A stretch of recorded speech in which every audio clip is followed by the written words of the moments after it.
ಇನ್ನು ಕಾಂಗ್ರೆಸ್ನ ಈ ಎಲ್ಲ ಬೆಳವಣಿಗೆಗಳ ವಿಚಾರಕ್ಕೆ ಸಂಬಂಧಪಟ್ಟಂತೆ ಕೇಂದ್ರ ಸಚಿವ ಕುಮಾರಸ್ವಾಮಿ ಅವರು ಕಾಂಗ್ರೆಸ್ ವಿರುದ್ಧ ಹರಿಹಾಯ್ದಿದ್ದಾರೆ. ತಮಿಳುನಾಡಲ್ಲಿ ಡಿಕೆಶಿ ಶತ್ರುನಾಶ ಹೋಮಕ್ಕೆ ಎಚ್ಡಿಕೆ ಲೇವಡಿ ಮಾಡಿದ್ದಾರೆ. ಡಿಕೆಶಿ ಪೂಜೆ ಶತ್ರುನಾಶ ಪೂಜೆ ಅಂತ ಎಚ್ಡಿಕೆ ಹೇಳಿರೋದು. ಎಲ್ಲರನ್ನೂ ದೇವರೇ ಕಾಪಾಡಬೇಕು ಅಂತ ಕುಮಾರಸ್ವಾಮಿ ಹೇಳಿದ್ದಾರೆ. ಕುಮಾರಸ್ವಾಮಿ ಹೇಳಿಕೆಗೆ ಡಿಕೆ ಶಿವಕುಮಾರ್ ತಿರುಗೇಟು ಕೂಡ ಕೊಟ್ಟಿದ್ದಾರೆ. ನಾನು ದಿನಾ ಪೂಜೆ ಮಾಡ್ತೀನಿ, ದಿನಾ ಹೋಮ ಮಾಡ್ತೀನಿ, ಮುಚ್ಚುಮರೆ ಏನಿದೆ ಅದರಲ್ಲಿ ಅಂತ. ತೊಂದರೆ ಕೊಡುವವರಿಂದ ರಕ್ಷಣೆ ಕೊಡುವಂತೆ ಪೂಜೆ ಮಾಡ್ತೀನಿ. ಮನೆಯಲ್ಲೂ ಹಾಗೇನೆ ದೇವರು ಧರ್ಮ ಈ ಆಚರಣೆ ಬಗ್ಗೆ ನಮಗೆ ನಂಬಿಕೆ ಇದೆ ಅಂತ ಕೂಡ ಡಿಕೆ ಶಿವಕುಮಾರ್ ಅವರ ಹೇಳಿಕೆ. ಕುಮಾರಸ್ವಾಮಿ ಹೇಳಿಕೆಗೆ ಕೌಂಟರ್ ಕೊಟ್ಟಿದ್ದಾರೆ ಡಿಕೆ ಶಿವಕುಮಾರ್.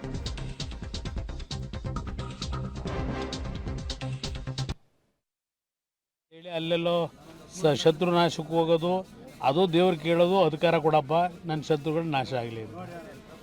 ಇನ್ನು ಇವತ್ತು ಲಕ್ಷಾಂತರ ಜನ ವೈಕುಂಠ ಏಕಾದಶಿನಲ್ಲಿ ಇವತ್ತು ವೈಕುಂಠದ ಬಾಗಿಲು ತೆಗಿತಾರೆ ಅಂತ ಹೇಳಿ ಒಂದು ಪ್ರತೀತಿ ಇದೆ.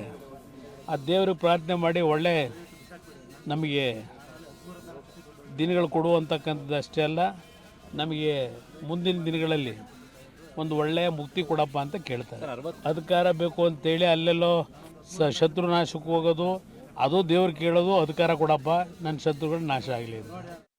ಇದು ಕುಮಾರಸ್ವಾಮಿ ಅವರ ಮಾತು. ಡಿ ಕೆ ಶಿವಕುಮಾರ್ ಅವರ ಪ್ರತ್ಯಂಗಿರ ಹೋಮ ತಮಿಳುನಾಡಲ್ಲಿ ನೆನ್ನೆ ಏನು ಮಾಡಿಸ್ಕೊಂಡು ಬಂದರು ಅದನ್ನು ಕೂಡ ಲೇವಡಿ ಮಾಡಿ ಮಾತನಾಡಿದ್ದಾರೆ. ಬಟ್ ಅವರವರ ನಂಬಿಕೆ, ಇವರು ಕೂಡ ಮಹಾನ್ ದೈವ ಭಕ್ತರು, ಇವ್ರ ಕುಟುಂಬದವರು ಮಹಾನ್ ದೈವ ಭಕ್ತರು. ಹಂಗನ್ಬಿಟ್ಟು ಅವ್ರ ನಂಬಿಕೆಗಳನ್ನ ನಾವು ಪ್ರಶ್ನೆ ಮಾಡೋಕ್ಕಾಗಲ್ಲ. ರಾಜಕಾರಣಿಗಳು ಅಧಿಕಾರ ಕೊಡು ಅಂತ ಕೇಳದೇ ಇರ್ತಾರಾ? ಎಲ್ಲ ರಾಜಕಾರಣಿಗಳು ಅಧಿಕಾರ ಬೇಕು ಅಂತಲೇ ಅನ್ನೋದು. ಅವ್ರು ರಾಜಕಾರಣ ಮಾಡೋದೇ ಅಧಿಕಾರಕ್ಕೋಸ್ಕರ ಅಂಥದ್ರಲ್ಲಿ ಎಲ್ಲರೂ ಕೂಡ. ಆದರೆ ಅದರಿಂದ ಡಿ ಕೆ ಶಿವಕುಮಾರ್ ಕೂಡ ಏನು ಹೊರತಾಗಿಲ್ಲ, ಕುಮಾರಸ್ವಾಮಿ ಅವರು ಹೊರತಾಗಿಲ್ಲ. ಡಿ ಕೆ ಶಿವಕುಮಾರ್ ಪೂಜೆ ಅದು ಶತ್ರುನಾಶಕ್ಕೆ ಮಾಡಿಸಿರೋ ಪೂಜೆ ಅಂತೆಲ್ಲ ಒಂದಷ್ಟು ಕುಮಾರಸ್ವಾಮಿ ಅವರು ಮಾತಾಡಿದ್ದಾರೆ. ಶತ್ರುಗಳನ್ನು ನಾಶಪಡಿಸಲಿ ಅಂತ ಹೇಳಿ ಪೂಜೆಯನ್ನು ಮಾಡಿಸ್ಕೊಂಡು ಬಂದಿದ್ದಾರೆ. ದಿನ ಮಾಡ್ತಾ ಇರ್ತೀನಿ, ಎವ್ರಿ ಡೇ ಪೂಜೆ ಮಾಡ್ತಾ ಇರ್ತೀನಿ. ಎವ್ರಿ ಡೇ ನನಗೆ ಒಳ್ಳೇದಾಗಲಿ, ನನಗೆ ಯಾರು ತೊಂದರೆ ಕೊಡ್ತಾರೆ ಅವರಿಂದ ಎಲ್ಲ ರಕ್ಷಣೆ ಸಿಗಲಿ ಅಂತೇಳಿ ದೇವ್ರ ಪ್ರಾರ್ಥನೆ ಮಾಡ್ತಾ ಇರ್ತೀನಿ. ಇದೇನು ಮುಚ್ಚಿಲ್ಲ, ಮರೆ ಏನಿಲ್ಲ. ಕುಮಾರಸ್ವಾಮಿ ಹೌದ್ರಿ, ನಾನು ದಿನ ಪೂಜೆ ಮಾಡ್ತಾ ಇರ್ತೀನಿ, ದಿನ ದೇವ್ರು ನೋಡ್ತಾ ಇರ್ತೀನಿ, ದಿನ ಹೋಮಗಳನ್ನ ನಮ್ಮ ಮನೇಲಿ ಎಲ್ಲ. ವಿಶೇಷ ಅಂದರೆ ಎವ್ರಿ ಡೇ ನನ್ನ ರಕ್ಷಣೆಗೆ ನೀವು ಬೇಕಲ್ಲ. ಸೊ ನನಗೆ ನನ್ನ ಮನಸ್ಸಿಗೆ ನೆಮ್ಮದಿಗೆ ಸಮಾಧಾನಕ್ಕೆ ನನಗೆ ದೇವ್ರ ಬಗ್ಗೆ ನಂಬಿಕೆ ಇದೆ, ಧರ್ಮದ ಬಗ್ಗೆ ನಂಬಿಕೆ ಇದೆ, ನನ್ನ ಆಚರಣೆ ಬಗ್ಗೆ ನಂಬಿಕೆ ಇದೆ.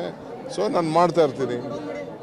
ಎವ್ರಿ ಡೇ ನಾನು ದೇವ್ರಿಗೆ ನಮಸ್ಕಾರ ಮಾಡಿದೆ ನಮ್ಮ ಮನೆಯಿಂದ ಹೋಗೋದೇ ಇಲ್ಲ ಈಚೆ. ನಾನು ಯಾವ ದೇವ್ರ ಶಕ್ತಿ ನಾನು ನಂಬ್ಕೊಂಡಿರ್ತೀನಿ. ಎಲ್ಲರ ಬಗ್ಗೆ ನಮಗೆ ಪ್ರೀತಿ ಇದ್ದೇ ಇರ್ತದೆ.